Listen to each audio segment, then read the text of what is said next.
Bonjour mes superbes co-créateurs. C'est depuis la ville de Toulouse dans le sud de la France que je vous parle aujourd'hui en compagnie de Lynn McTaggart. Bonjour Lilou. Merci d'avoir accepté cette interview. C'est un honneur pour moi d'être assise là à côté de vous. Quelle surprise. J'étais là pour une interview avec Max Havard et voilà que je vous rencontre ici. J'aime ça, j'aime cette nouvelle façon de se connecter et la manière dont nous pouvons maintenant partager ça avec le monde. Pour moi, vous êtes quelqu'un qui apporte toujours de nouvelles informations. Vous avez bâti un pont entre la science et la spiritualité et vous avez écrit plusieurs livres, plusieurs best-sellers tels que Le chant, La science de l'intention et maintenant le lien quantique. J'aimerais donc commencer cette conversation en vous posant une question. Comment définissez-vous la science et la spiritualité? Sont-elles en train de changer? Sont-elles en train d'évoluer pour enfin se rencontrer au milieu? Car jusqu'ici, il s'agissait de deux mondes différents.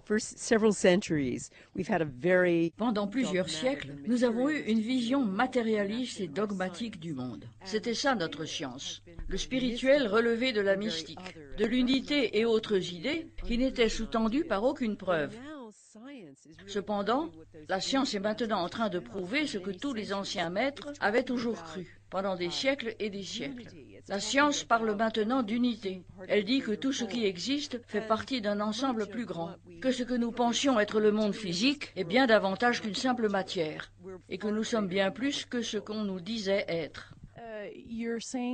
Vous dites que nous sommes bien plus forts lorsque nous sommes unis et plus faibles lorsque nous rivalisons les uns avec les autres. Dites-moi comment vous prouvez ça scientifiquement. Mon livre Le lien quantique pose justement la question de savoir si nous sommes vraiment faits pour rivaliser les uns avec les autres, si la vie est supposée être une vie de rivalité sans merci, où chacun est pour soi, une vie où il faut être le plus fort pour survivre. Et ce que j'ai fait cette fois-ci, c'est que j'ai interrogé non seulement la physique, mais aussi la biologie, la psychologie, l'anthropologie et de nombreuses autres sciences.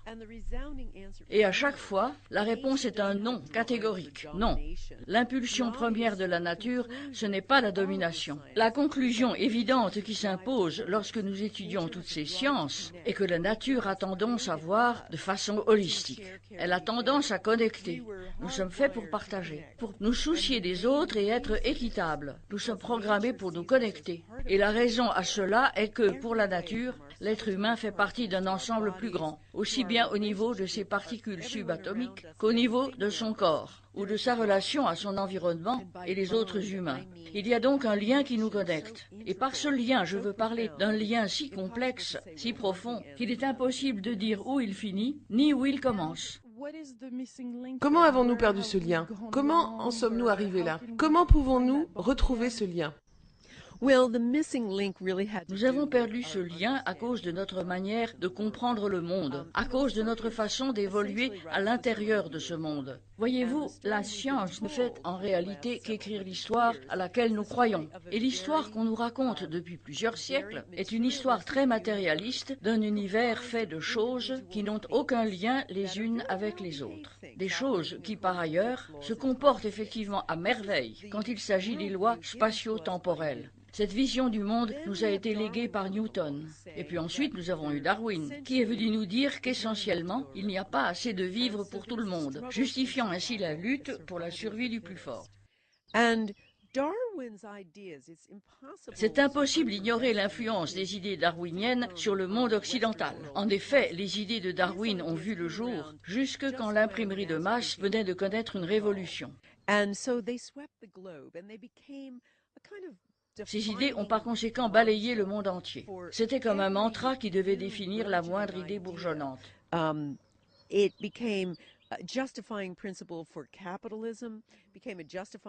principe pour justifier le capitalisme, le colonialisme, la domination d'une race sur l'autre. Hitler aimait beaucoup Darwin. C'était devenu, voyez-vous, un principe pour justifier les affaires et pour se comporter en sociopathe. Tout était comme ça. Cette idée de lutte pour la survie, cette idée que je dois toujours être le premier de la meute, est pratiquement le principal moteur de tous les aspects de notre société occidentale. La compétition est le moteur de notre modèle éducatif, de notre modèle financier. Il en est de même quand il s'agit des affaires, des relations, voire de nos voisins. Qu'à Dieu ne plaise, votre voisin conduit une Mercedes, tandis que vous ne possédez qu'une Ford. Nous sommes tous imprégnés de cet esprit de compétition. Mais ce n'est pas naturel. C'est là où je voulais en venir.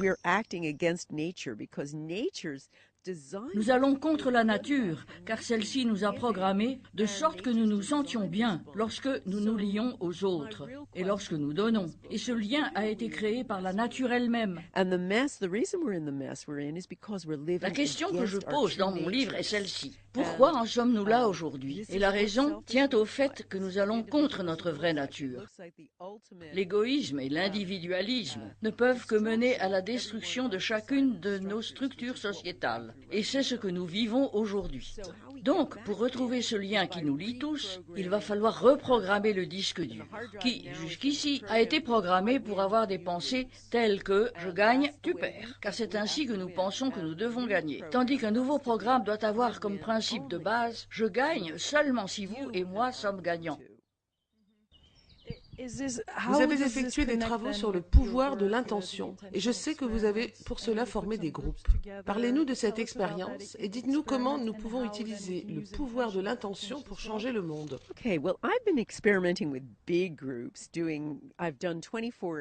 J'ai mené des expériences avec de grands groupes et j'ai réalisé jusqu'ici environ 24 expériences sur mon site, en travaillant avec des groupes partout dans le monde. Nous avons fait des choses étonnantes ensemble. Nous avons pu, par exemple, changer les propriétés principales de certaines plantes. Nous avons réussi aussi à faire pousser plus vite des plantes. Nous avons réussi à purifier l'eau. Nous avons même réussi à prouver par des études que le pouvoir de l'intention de dizaines de milliers de gens a pu faire baisser la violence dans des zones déchirées par la guerre. Des groupes où chaque membre se focalise sur la même chose et sur une même pensée. Oui, la même pensée, le même but, en utilisant les mêmes phrases. Je dis aux gens, voilà la phrase à utiliser, et voici ce qu'il faut imaginer. Donc, tout le monde a la même pensée en même temps. Il s'agissait en fait, pour nous, d'expérimenter cette idée comme quoi, lorsque nous sommes nombreux, nos pensées ont davantage de force. J'ai également mené des expériences avec des petits groupes ou ce que j'aime à appeler le pouvoir du chiffre 8. Pendant ces 5 ou 6 dernières années, chaque fois que j'organisais un atelier, je mettais les gens ensemble dans des groupes composés de 6, 8 ou 12 individus. Et je leur demandais d'envoyer des intentions de guérison à un membre du groupe qui avait des problèmes de santé. Les résultats obtenus étaient tout simplement étonnants. Et comme je l'ai dit, nous avons répété ces expériences des centaines et des centaines de fois. Et à chaque fois, sans exception, le membre de tel ou tel groupe qui était le sujet de notre attention a vu soit son arthrite devenir moins douloureuse, ou ses migraines, ou encore ses douleurs à l'estomac disparaître. Une femme, par exemple, avait une sensation de voile devant les yeux. Elle voyait à peine, mais elle a eu 80% de ses capacités visuelles restaurées. Des gens qui boitaient se sont mis à remarcher normalement. J'étais vraiment étonné par tous ces résultats. Car, voyez-vous, moi-même je n'avais jamais enseigné que l'intention était une modalité de guérison. Et je ne dis certainement pas que je suis une guérisseuse. Je me suis mise en tout cas à étudier tout cela de plus près. D'abord, j'ai cru que j'étais sur le point de découvrir quelque chose d'extraordinaire, jamais découvert auparavant. Mais ensuite, mon mari, qui s'intéressait aux travaux des Esséniens, a découvert que ces derniers connaissaient déjà ces groupes, qui utilisaient l'intention comme moyen de guérison. Et même Jésus. Au début, je me disais « Jésus ». Mais j'ai découvert que Jésus aussi avait des groupes qui utilisaient l'intention comme moyen de guérison. Et autre chose à propos de ces expériences, je ne suis même pas certaine qu'il s'agit du pouvoir de l'intention. Car voici ce qui s'est passé ensuite. Les membres du groupe qui étaient là, pour guérir les autres grâce au pouvoir de leur intention, ressentaient eux aussi un bien-être inhabituel. D'abord, ils ont tous commencé par avoir les mêmes visualisations. C'est quelque chose qui arrive souvent. Mais ensuite, ils se sont mis eux aussi à se sentir mieux. Donc, cette intention active de vouloir guérir les autres a guéri les guérisseurs eux-mêmes. Je ne suis pas sûre. Vous savez, je reçois des messages que m'envoient les participants à ces expériences de l'intention avec qui je reste en contact pour mener des études. Et inévitablement, ils me disent tous la même chose. Ma vie a vraiment changé. J'aime et accepte davantage les autres. J'aime davantage les personnes étrangères. Je suis bien plus gentil avec les gens. J'aime bien plus la planète maintenant. Ou encore, j'ai pu résoudre mes différends avec tel ou tel, et ainsi de suite. Chaque fois, j'ai eu des témoignages étonnants qui racontaient ce qui s'est passé suite à cette expérience collective d'unité. Et je pense, personnellement, que c'est là que se trouve l'explication. Vivre cette expérience collective d'unité, c'est en quelque sorte se connecter à un bateau ravitailleur, d'où ce sentiment soudain et palpable d'unité, aussi bien au sein d'un petit groupe que d'un grand groupe. Et c'est comme ça que ça doit être. La vie n'est pas une lutte sans merci, menée de façon individuelle. Il s'agit d'une connexion profonde. Et dans ces petits groupes, j'entends souvent les gens dire « Je ne me suis jamais senti aussi bien soutenu que lorsque j'ai reçu des intentions de guérison envoyées par les 7 autres personnes du groupe. » Ce n'est donc pas du pouvoir de l'intention dont il s'agit vraiment, mais celui de la connexion, le pouvoir de la communauté. C'est ce pouvoir qui est magique. Et c'est là une des façons de récupérer ce que nous avons perdu. Et comment peut-on appliquer les résultats de vos expériences à une échelle plus globale de façon à ce qu'ils participent à la transformation du monde? J'imagine que tout le monde n'est pas nécessairement au courant de ce que vous faites. Et puis il y a également peut-être des limites à tout cela, des limites que vous avez vous-même rencontrées peut-être durant vos expériences et qui seraient de nature à rendre ces expériences inapplicables à une plus grande échelle. Pour la dernière version de mon livre Le lien quantique, qui sort aux États-Unis en édition de poche, j'ai changé le sous-titre de ce livre pour mieux répondre à une situation qui est devenue difficile. Dans cette nouvelle version, qui a comme nouveau sous-titre maintenant « Comment remettre sur pied un monde qui dégringole », j'ai ajouté tout un programme sur la manière de procéder. Car ce dont les gens ont vraiment besoin, ce n'est pas seulement d'une nouvelle vision du monde ou de nouvelles idées pour aller de l'avant, mais d'un véritable programme. Et il y a toute une partie du livre qui traite de la manière dont vous pouvez, vous, changer le monde. Il est effectivement difficile de réunir, par exemple, des gens et de leur faire à tous la même chose en même temps. Ça peut devenir vite décourageant. La question que les gens se posent habituellement est plutôt « Que puis-je faire moi, personnellement ?» Vous savez, nos politiciens ne savent même pas comment parler les uns aux autres. Et c'est de cela que je parle dans mon livre. Je dis comment vous pouvez, vous, personnellement, devenir un facteur de changement.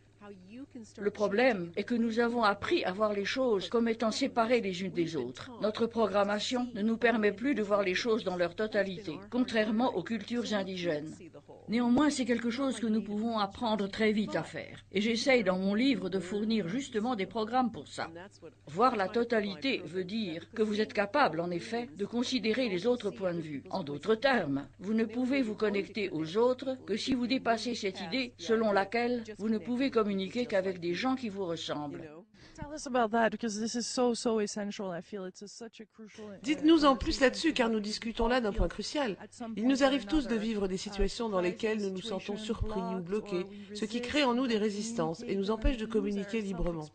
Pourtant, il nous est possible de nous sentir si connectés et d'avoir par conséquent des conversations si profondes avec des gens qui ont déjà connu cette transformation.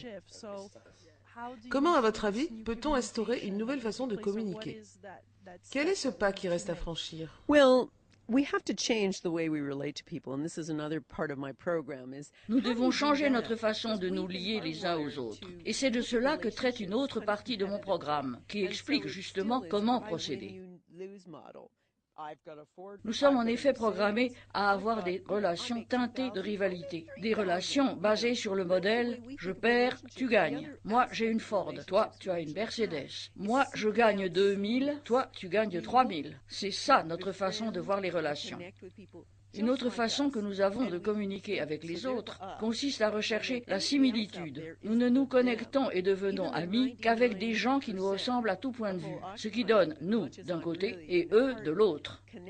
Même le mouvement Occupy Wall Street et son slogan « Nous sommes les 99%», mouvement avec qui je sens par ailleurs une connexion cordiale. Même à ces gens, j'ai envie de dire que ce dont nous avons besoin, ce n'est pas d'arriver à 99%, mais à 100% de gens unis, car c'est la seule manière pour nous d'aller de l'avant. À mon avis, c'est magnifique ce que font ces gens, car ils pointent du doigt l'injustice de notre modèle. Cependant, le but ultime, c'est de connecter tout le monde. Car voici ce que nous ne savons pas sur le 1% des millionnaires. Des études ont montré que dans n'importe quel voisinage, les gens les plus malades sont ceux qui ont le plus d'argent, car ces gens développent une mentalité de forteresse qui finit par les couper du reste du monde. Et parce que ces gens se méfient tellement des autres, ils s'isolent et tombent malades, car l'isolement est si contraire aux besoins des êtres humains d'être connectés les uns aux autres. Nous avons donc besoin de savoir comment nous connecter à tout le monde. Et c'est quelque chose qui est possible, mais pour cela, il faut changer de disque dur. Et au lieu de vouloir rechercher chez les autres notre propre moi ou la similitude, il faut rechercher la connexion, quel qu'en soit le prix. Il y a, à vrai dire, un rapprochement immédiat qui se fait lorsqu'on se met au service de cette connexion. Il existe donc d'autres façons de se lier aux autres. Et même des personnes très différentes peuvent très rapidement devenir proches et partager de manière profonde. D'ailleurs, comme on l'a vu de façon expérimentale avec les groupes de travail sur le pouvoir de l'intention, des gens ont pu devenir amis avec des personnes qui leur étaient complètement étrangères, et ce, en l'espace de 5 minutes. Il y a donc effectivement plusieurs manières de changer la nature de nos relations. Mais il faut pour cela que nous nous exercions à changer notre disque dur, en effaçant graduellement l'ancien modèle, basé sur la rivalité et l'individualisme, et en travaillant sur un autre modèle basé sur la connexion. Comment la race humaine est-elle en train d'évoluer? Pensez-vous qu'il existe des individus qui sont déjà très avancés? Pensez-vous que nous pouvons développer de nouvelles capacités? Well, I think we have all of the capabilities, Lilu. They're all here. Je pense, Lilou, que nous possédons déjà toutes les capacités requises. Elles sont toutes là. Nous avons tous des capacités surprenantes. Nous avons tous la capacité de guérir. Et celle-ci n'est pas l'apanage d'une minorité surdouée. Nous avons tous la capacité d'utiliser le pouvoir de l'intention pour envoyer des messages spécifiques à l'univers et faire en sorte que celui-ci réponde à nos demandes. Nous sommes tous capables d'utiliser toutes sortes de mécanismes extrasensoriels. C'est de cela et autres phénomènes identiques que je traite dans mon livre « Le chant ». On a pu par exemple prouver que nous avons la capacité de voir par-delà nos sens, que nous avons la capacité de capter l'information de façon extrasensorielle et de communiquer avec d'autres personnes indépendamment de la distance et du temps qui nous séparent. Nous possédons donc ces capacités humaines, mais nous devons aussi maintenant adopter une nouvelle vision du monde, car l'ancienne vision du monde nous limite, dans le sens où elle considère les humains comme des individus séparés les uns des autres, des individus qui rivalisent sur une planète et à l'intérieur d'un univers complètement indépendant. Ça, c'est l'ancien modèle matérialiste. Mais en adoptant la nouvelle science, nous comprenons que nous sommes bien plus que ce qu'on nous dit être, que nous avons des capacités illimitées. Mais il va falloir, cependant, qu'on s'occupe de l'ancien disque dur, car nous avons été programmés à penser petit. Nous avons été programmés à penser de façon individualiste et compétitive, et il va falloir commencer à penser grand. Et comme l'explique Bruce Lipton dans ses travaux, le subconscient représente malheureusement 80% de nos interactions. Et lorsque nous ne sommes pas dans le moment présent, nous fonctionnons malheureusement à partir du passé, ce qui tend à limiter notre potentiel. Il y a donc des choses qui doivent, j'imagine, être guéries d'abord. Yes. Well, my husband, who's written a book called Time Light that's just being released, talks about Mon mari a écrit un livre dont le titre en anglais est Time Light. Dans ce livre, il explique que le temps, c'est nous et qu'essentiellement, le nous n'est rien d'autre qu'un agglutinement de nos propres expériences passées non digérées. Tandis que le nous qui est vraiment là, qui est conscient, le nous qui a toutes ses capacités surprenantes, le nous doté d'une pure potentialité, comme il le dit, ce nous-là est écrasé par le nous qui nous vient de notre passé et qui nous habite, tel un invité non désiré en quelque sorte. Je pense donc que la manière de rester présent, c'est de pratiquer des exercices qui nous ramènent au présent. J'en parle dans mon livre Le lien quantique. Et mon mari en parle aussi dans son livre Time Light. Il s'agit pour nous, en fait, de reprogrammer notre disque dur. Et tout cela en ayant recours à l'affirmation et au sentiment, car c'est un processus qui fait appel au sentiment. Well, I think you also have to reprogram how you relate to people. Je pense qu'il faut aussi reprogrammer notre façon de nous lier les uns aux autres. C'est pour cela que j'ai tout un programme sur la manière de communiquer avec une tierce personne qui est très différente de vous, par exemple, sans que vous ayez à vous disputer avec elle, ni à vous décourager. Comment, en effet, vous connecter à une personne qui représente exactement le contraire de ce que vous êtes. Il y a plusieurs manières de faire ça, mais vous devez apprendre de nouvelles façons de vous connecter. Et je pense que la seule manière pour nous de nous connecter à des gens qui sont différents de nous, c'est de faire en sorte que ce ne soit pas nous contre eux, mais nous plus eux. Et pour cela, il faut que nous développions de nouvelles aptitudes. Il y a des méthodes simples qui permettent de rapprocher les gens les uns des autres. Par exemple, dans mon livre Le lien quantique, je parle du pouvoir du but commun. C'est d'ailleurs de cela qu'il s'agit dans ces petits cercles de guérison par l'intention. Ce sont des petits groupes qui travaillent ensemble pour réaliser un but commun. Et la science nous montre que chaque fois que nous travaillons ensemble, que ce soit pour construire une grange avec des voisins ou que ce soit pour travailler avec d'autres personnes sur un projet commun, dans un esprit de non-compétition. La science montre qu'à des moments pareils, le cerveau de chaque membre du groupe entre en résonance avec le cerveau des autres membres et que ces derniers ne forment alors plus qu'un seul grand organisme. Des expériences ont été menées, par exemple, sur les membres du club de l'aviron d'Oxford.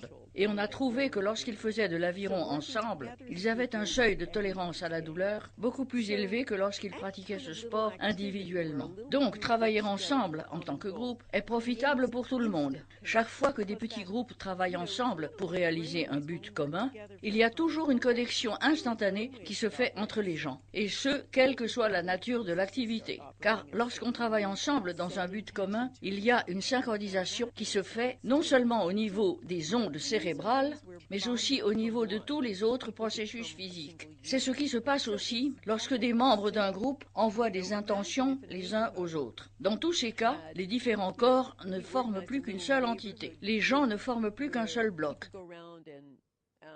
C'est donc aussi simple que ça. On peut imaginer par exemple un groupe de voisins qui se charge de s'occuper du jardin d'un autre voisin. En faisant des choses aussi simples que ça, vous pouvez créer un rapprochement profond entre les gens.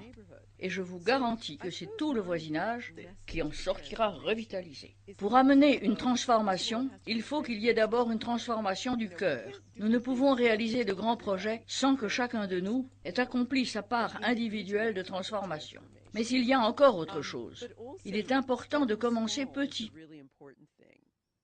J'ai une histoire dans mon livre sur une femme qui s'appelle Marie. Elle n'en pouvait plus de l'ambiance compétitive qui régnait dans son bureau. Elle ne savait quoi faire. Voici ce que je vais faire, s'est-elle dit un jour. Chaque fois que j'irai chercher un Coca-Cola dans une machine l'après-midi, je ne reprendrai plus la monnaie. À la place, je laisserai une note disant « Votre Coca-Cola est déjà payé. Ne rompez pas la chaîne. Payez pour les suivants. » Personne n'en revenait dans l'entreprise. Il y a eu même des réseaux d'espionnage qui rôdaient autour de la machine pour essayer de trouver qui avait eu cette idée en premier.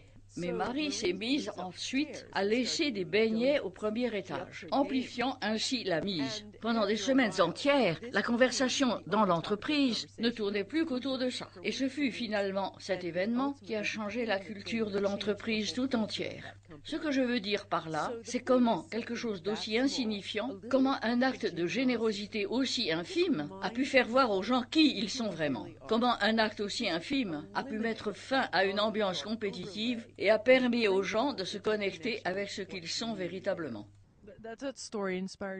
Oui, et c'est une histoire qui a inspiré beaucoup de gens. Je me souviens qu'à l'époque, en effet, je payais pour la personne qui attendait derrière moi ou qui était sur le point de partir. Nous allions au Starbucks où chacun payait le café du client suivant et je me souviens que les gens étaient tellement surpris qu'ils disaient « Mais qu'est-ce qui se passe? Il y a quelque chose qui ne tourne pas rond. » Je sais, et voici la démonstration scientifique qui explique pourquoi cette pratique marche si bien. Un scientifique de Harvard a mené une étude sur les réseaux sociaux pour expliquer comment le comportement d'un membre peut influencer le comportement d'un autre membre du réseau. Et il a, par exemple, découvert qu'il suffisait qu'un membre du réseau accomplisse un petit acte de générosité pour que d'autres membres l'accomplissent aussi, et ce sur 4 niveaux différents du réseau social. Et c'est ainsi qu'on peut créer soudainement une contagion d'actes généreux. Ce qui est intéressant à observer, ce sont les visages des gens. Les gens sont tellement habitués à être escroqués qu'il suffit d'un seul acte généreux pour qu'ils deviennent un élément de changement incroyablement fort. Oui, et ce dont nous parlons, c'est de changement précisément, et non pas juste du fait d'être gentils les uns avec les autres. Il s'agit d'un changement bien plus profond, bien plus significatif, capable de transformer le monde. Car parfois les gens pensent qu'il s'agit de gentillesse simplement. Ce dont nous parlons, c'est d'un véritable changement profond. I'm talking about all kinds of change. I'm talking about really Dans mon livre, je parle, à vrai dire, de changements de toute nature. J'explique comment réapprendre notre façon d'appréhender le monde. De nombreuses pratiques dont traite mon livre, Le lien quantique, ont pour but de nous réapprendre à voir, réapprendre à rester dans le présent, car c'est quelque chose de vraiment difficile. Réapprendre à garder vivant notre enthousiasme afin d'être entièrement présent au monde, afin de voir vraiment ce qu'il s'y passe, et d'avoir, en fin de compte, la même force du regard que les indigènes.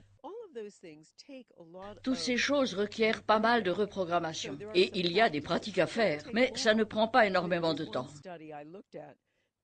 J'ai lu par exemple une étude sur les Mokings. Ce sont des indigènes extraordinaires qui vivent dans le Pacifique Sud.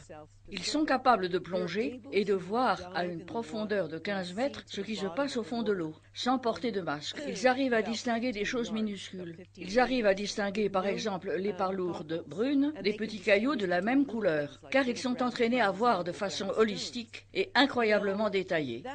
Des expériences menées sur des enfants européens ont montré qu'en quelques semaines, en pratiquant certaines techniques, ces enfants ont été capables de développer la même acuité visuelle que les indigènes. Et il en est de même pour ce qui est de notre manière de voir le monde.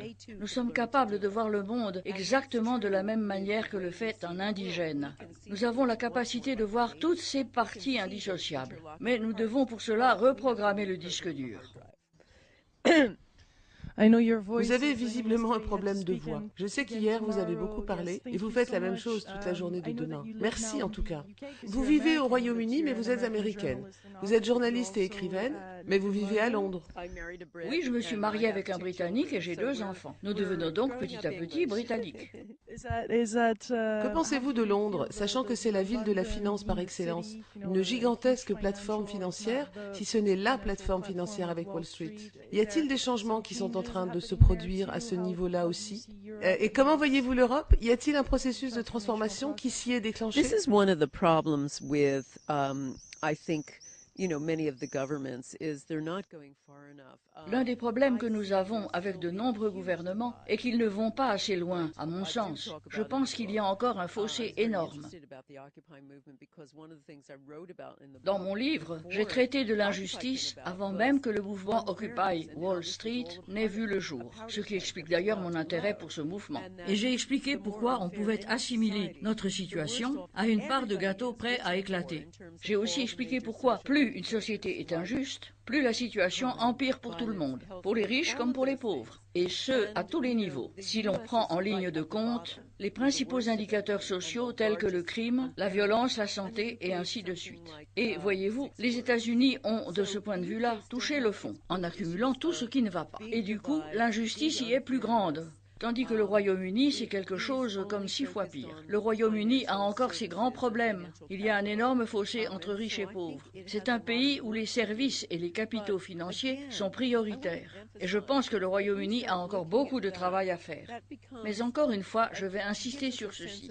Si nous nous focalisons sur ce qui ne va pas à l'échelle globale, nous ressentirons un sentiment d'impuissance. Car comment pouvons-nous nous attaquer à quelque chose d'aussi grand? Je ne pense pas qu'il faille commencer par là. Je pense qu'il faut commencer par soi d'abord, par les gens autour de soi, par le voisinage, par les collègues du bureau, par la communauté immédiate.